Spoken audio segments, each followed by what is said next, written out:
Hello प्यारे साथियों, welcome back on your YouTube channel Udaipur पाठशाला।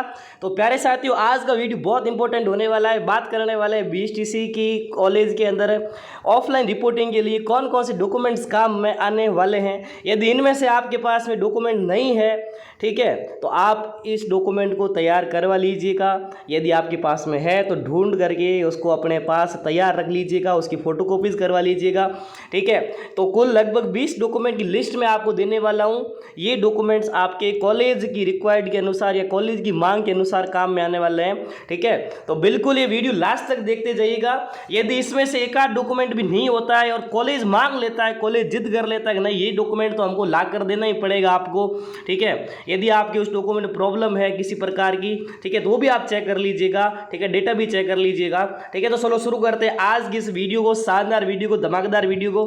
बिल्कुल चलते हैं आगे। यदि आप नए हो मेरे चैनल पर तो चैनल को सब्सक्राइब करो अभी कभी, क्योंकि मैं पूरी तरीके से बीएसटीसी और पीटीटी को कवर कर रहा हूं। आपके लिए शानदार शानदार वीडियोज आ रहे हैं, बैक टू बैक वीडियोज आ रहे हैं, तो चैनल को सब्सक्राइब करना आपका फर्ज बनता है, ठीक है। और साथ ही सीईटी पशु परिचय की तैयारी कर रहे हो तो व्हाट्सएप ग्रुप को ज्वाइन कर सकते हो, ठीक है, ताकि आपको आने वाले अपडेट से इसके बारे में मिलते रहेंगे। चलो शुरू करते हैं। चलिए अब सबसे पहले बात करते हैं काउंसलिंग कैलेंडर को लेकर के। सर क्यों काउंसलिंग कैलेंडर की बात क्यों की जा रही डॉक्यूमेंट के वीडियो के अंदर?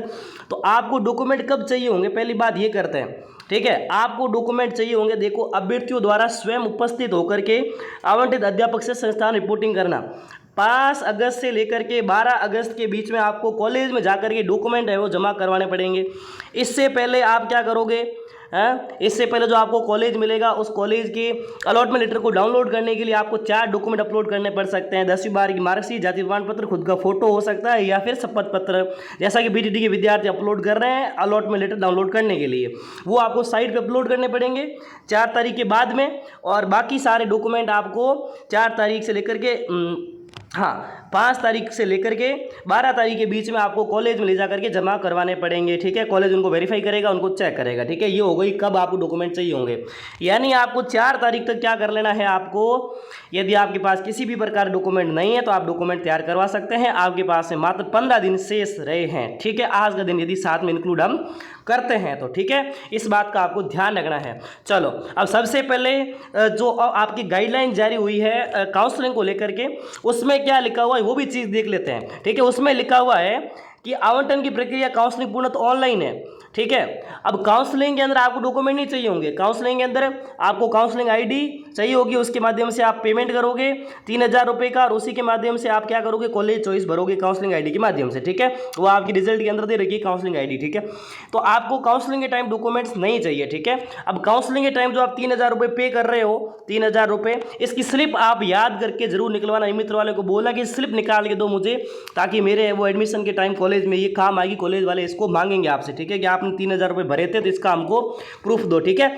अब उसके साथ में आपने जो कैटेगरी भरी है, ठीक है, जो भी कैटेगरी आपने भरी है, जैसे जनरल है, SC ST OBC SBC MBC EWS, ठीक है, सब कैटेगरी भरी है आपने। डिवोर्स, विडो वाली, पीएच, डिफेंस, ये कैटेगरी आपने भरी है, तो आपने जो कैटेगरी भरी है उसका मूल दस्तावेज आपके पास होना जरूरी है, ठीक है। यदि नहीं है तो आपको तैयार करवाना ही पड़ेगा।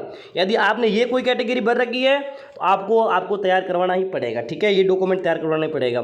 आपने ये कैटेगरी भर रखी है तो आपको तैयार करवाना पड़ेगा इसका डॉक्यूमेंट। जनरल का कोई डॉक्यूमेंट नहीं होता है, ठीक है। बाकी SC ST OBC SBC MBC EWS इन सब के प्रमाण पत्र होते हैं, जाति प्रमाण पत्र होते हैं, तो ये आपको तैयार करवाने पड़ेंगे। चलो, और जाति प्रमाण पत्र वैधता की बात करें तो ओबीसी का जाति प्रमाण पत्र 1 साल तक मान्य है। मैं यहाँ लिख रहा हूँ, ठीक है, आप समझ जाना, 1 साल तक का मान्य है। यदि 1 साल से पुराना हो चुका है जाति प्रमाण पत्र तो आप बिना कहे आज ही चले जाइए मित्र पर नया बनवा लीजिए। यदि ईडब्ल्यूएस के विद्यार्थी हो, ठीक है, 3 साल से पुराना प्रमाण पत्र है, 3 साल से पुराना प्रमाण पत्र आपने बना रखा है तो आज ही जाइए उसको रिन्यू करा दीजिए, नया करवा दीजिए, ठीक है। ये आप मैंने 2 चीज़ बता दी।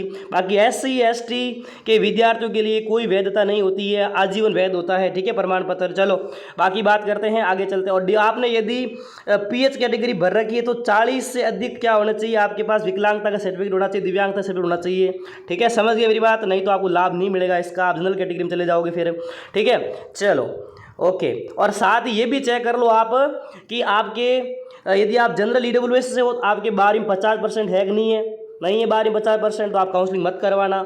यदि इस कैटेगरी से आ रहे हो 45% होना ज़रूरी है, ठीक है, नहीं तो आप काउंसलिंग मत करवाना, ठीक है। चलो ये बात हो गई आपके।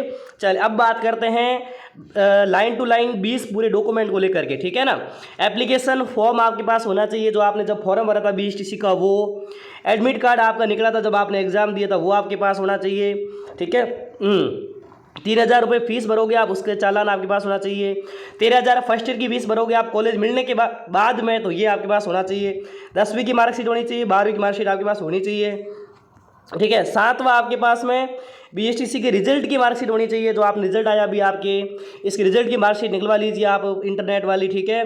जाति प्रमाण पत्र OBC MBC SC ST, ठीक है, EWS का प्रमाण पत्र आपके पास होना चाहिए। वैधता के बारे में मैंने पहले ही बात कर दी वीडियो में, ठीक है। मूल निवास प्रमाण पत्र आपके पास होना चाहिए, आप राजस्थान के मूल निवासी हो तो आपके पास होना चाहिए। बाकी राजस्थान के बाहर के विद्यार्थियों को मूल निवास देने की ज़रूरत नहीं है, ठीक है। सब कैटेगरी आप विडो, डिवोर्सियर, ठीक है, फिजिकल हैंडीकैप्ड और उसके बाद एक्स सर्विसमैन, डिफेंस से आते हो आप, इसका सर्टिफिकेट आपके पास होना चाहिए। TC बहुत सारे कॉलेज वाले मांगते हैं, कुछ कॉलेज नहीं मांगते हैं, ठीक है। यदि आपने 12वीं पास करी तो वहाँ से TC लेकर आ जाइएगा। यदि आप कॉलेज में है तो कॉलेज से TC लेकर के आप BSTC वाले कॉलेज में जमा करवा दीजिएगा। करेक्टर सर्टिफिकेट भी आपके पास 12वीं पास करी तो 12वीं की स्कूल ने आपको दिया होगा, यदि कॉलेज में जमा करवा दिए तो कॉलेज छोड़ दीजिए, कॉलेज छोड़ना पड़ेगा रेगुलर वाला आपको, ठीक है, वहाँ से आपको करेक्टर सर्टिफिकेट मिल जाएगा। चलो उसके बाद माइग्रेशन, आपको स्कूल 12वीं पास करी है तो कॉलेज स्कूल वाले आपको माइग्रेशन दे देंगे। यदि आपने कॉलेज कहीं से किया है तो यूनिवर्सिटी जाकर के अपना माइग्रेशन ले आइए, उस यूनिवर्सिटी को छोड़ दीजिए, क्योंकि छोड़नी पड़ेगी, क्योंकि BSTC के साथ में आप कोई भी रेगुलर डिग्री नहीं कर सकते हैं। शपथ पत्र आपको ये कॉलेज वाले स्वयं देंगे, उससे तब तो आज जब कॉलेज में जाओगे आप उसको भर करके आपको कॉलेज वाले को देना पड़ेगा, या फिर वकील की नोटरी करवा के आपको लाके देना पड़ेगा, ठीक है। हमने नोटरी करवा के लाके दिया था शपथ पत्र, ठीक है। एडमिशन फॉर्म यहाँ पे देखो, एडमिशन फॉर्म, ठीक है, यहाँ पर एडमिशन फॉर्म कॉलेज वाले ही देंगे, उसमें आपकी डिटेल भरनी, माता पिता डिटेल भरनी, बाकी आपकी जो वैसे डिटेल भर के आपको एडमिशन फॉर्म जमा कराना पड़ेगा, ये कॉलेज वाले हाथों हाथ देंगे उसी टाइम। आधार कार्ड आपके पास होने चाहिए, 2 नए फोटो होने चाहिए, 2 की जगह आप 8 नए फोटो निकलवा लीजिए, आपके काम आएंगे, ठीक है। कॉलेज अलॉटमेंट लेटर आपको निकलवाना पड़ेगा, जैसे आपको कॉलेज मिला तो आपको अलॉटमेंट लेटर निकलवाना पड़ेगा, इसकी भी 4-5 कॉपी करवा दीजिएगा, क्योंकि कॉलेज वाले इससे भी मांगेंगे, 1 पॉइंट पास रख लीजिएगा, ठीक है। चलो आगे चलते हैं। आपके लिफाफा लेना है, उस लिफाफा के अंदर आपसे यदि डिमांड करते हैं कॉलेज वाले भाई आप सेट बना करके लिफाफों के अंदर भर के लेके आओ, तो आप लिफाफों में भर के लेके जाओ। यदि नहीं लिफाफा नहीं मंगवाते हैं तो आप सीधे के सीधे क्या कर सकते हो, बेसिक लेकर भी जा सकते हो, नॉर्मली भी। डाक टिकट मंगवाते हैं तो आप अपने आसपास के पोस्ट ऑफिस से 5-10 रुपये के डाक टिकट खरीद सकते हो और उनको भी चिपका सकते हो, लिफाफा ले जा सकते हो। यदि मांगते हैं कॉलेज वाले तो, यदि नहीं मांग करते तो कोई ज़रूरत नहीं है, ठीक है। माता पिता का आधार कार्ड आपके पास होना चाहिए और माता पिता के 2 फोटो भी होने चाहिए, एक मम्मी का एक पापा का, ये फोटो आपके पास होने चाहिए जब आप कॉलेज में जा रहे हो तो, ठीक है। जहाँ तक मैंने मेरे एक्सपीरियंस से सारी लिस्ट आपको बता दी है। अब 15 दिन आपके पास में है, यदि आपके अच्छा स्कोर बन रहा है, बहुत धमाकेदार स्कोर बन रहा है कि आपको लगता है मेरा एडमिशन सेलेक्ट बिल्कुल पक्का ही है, तो आप ये डॉक्यूमेंट तैयार करवा लीजिए। बाकी ये डॉक्यूमेंट तो आप उसी टाइम तैयार कर सकते हो, लेकिन जो जाति प्रमाण पत्र है उसका मेन मुद्दा होता है, यदि वो आपके पुराना है तो वो आप टाइम में बना लीजिए। EWS का प्रमाण पत्र पुराना है तो वो आप टाइम में बनवा लीजिए। बाकी ये डॉक्यूमेंट तो आप जो बेसिक डॉक्यूमेंट्स है तो ये आप बाद में भी आप तैयार कर सकते हैं, ठीक है, इसका कोई ऐसा मैटर नहीं बनता है। चलो तो ये सारी बातें मैंने आपको इस सेशन में बता दी है, कौन कौन से डॉक्यूमेंट आपको तैयार करने हैं। मैंने पूरे एक्सपीरियंस के साथ में जब मैंने रिपोर्टिंग करवाई थी BSTC की 2022 के अंदर, तो मैंने कौन कौन डॉक्यूमेंट काम में लिए थे वो सारे मैंने आपको बता दिए हैं, ठीक है ना।